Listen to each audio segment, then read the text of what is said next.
Majlis Bandaran Holland Bukit Panjang berjaya menyelesaikan lebih 80 projek infrastruktur sebagai sebahagian daripada Pelan Induk 5 tahun pada 2020. Ia juga sudah membina lebih 40 kemudahan masyarakat seperti stesen-stesen senaman dan taman permainan. Projek-projek itu bertujuan meningkatkan lagi kesejahteraan dan keselamatan para penduduk. Laluan berbumbung antara blok 258 dan 260 di Bangkit Road ini merupakan antara peningkatan yang dilaksanakan Majlis Bandaran itu. Langkah-langkah juga diambil untuk menjadikan kawasan ini lebih mudah diakses dan terhubung dengan adanya rangkaian laluan berbasikal yang dibina pada tahun lalu. Anggota Parlimen kawasan ini berkata walaupun kerja-kerja naik taraf tertangguh seketika ekoran pandemik, kerja-kerja kini akan dipercepat untuk memastikan keseluruhan projek selesai menjelang 2025. Very grateful to the residents because a lot of the stuff which you see here originated from suggestions, ideas, even complaints from residents. And each one is an opportunity for us to learn, for us to get a new idea, for us to deliver the needs of our people both now and for the future. Majlis Bandaran ini turut teroka cara-cara menjadi lebih mampan. Contohnya panel suria sudah dipasang di lebih 200 blok dan lampu LED pula digunakan di kesemua kemudahan awam. We've also gotten feedback from our residents that how can we utilize underutilized rooftop car park space in our multi-story car park. And we are very pleased to share we have now opened an urban farm within our town at Jelapang. And together at a full state, this urban farm is able to produce 18,000 kg of vegetable produce per month. Beberapa perniagaan sepanjang Orchard Road menyatakan bahawa perniagaan masih belum pulih ke tahap pra-COVID-19. Antara sebab utamanya adalah jumlah pelancong daripada China yang masih belum meningkat menurut Persatuan Perniagaan Orchard Road.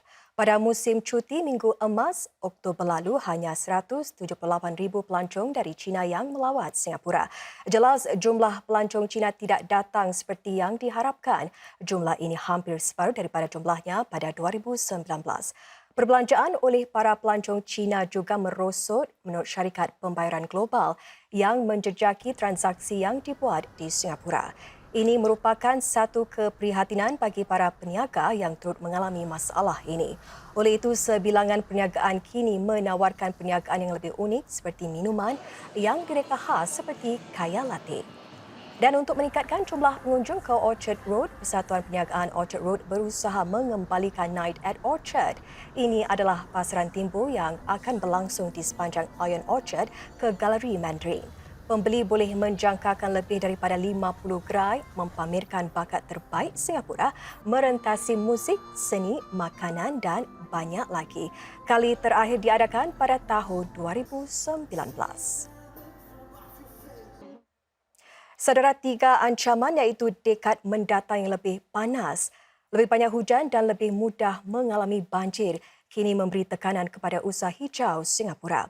Industri binaan kini mencari cara-cara lebih baik untuk menyejukkan kita tapi mengelakkan daripada menyumbang kepada kenaikan paras laut. Dengan suhu harian dijangka naik sebanyak 5 darjah Celsius menjelang akhir dekad ini, pelbagai usaha kini diteroka untuk mengatasinya. Ini bermakna mengurangkan penggunaan penghawa dingin yang melepaskan banyak haba dan gas rumah hijau. By reducing the use of air conditioning, we can reduce our energy consumption and carbon emissions from our buildings. Our mixed-mode ventilation approach aims to break this cycle. Encik Lee adalah anggota pasukan Universiti Nasional Singapura NUS yang sedang menguji konsep campuran itu bagi pejabat.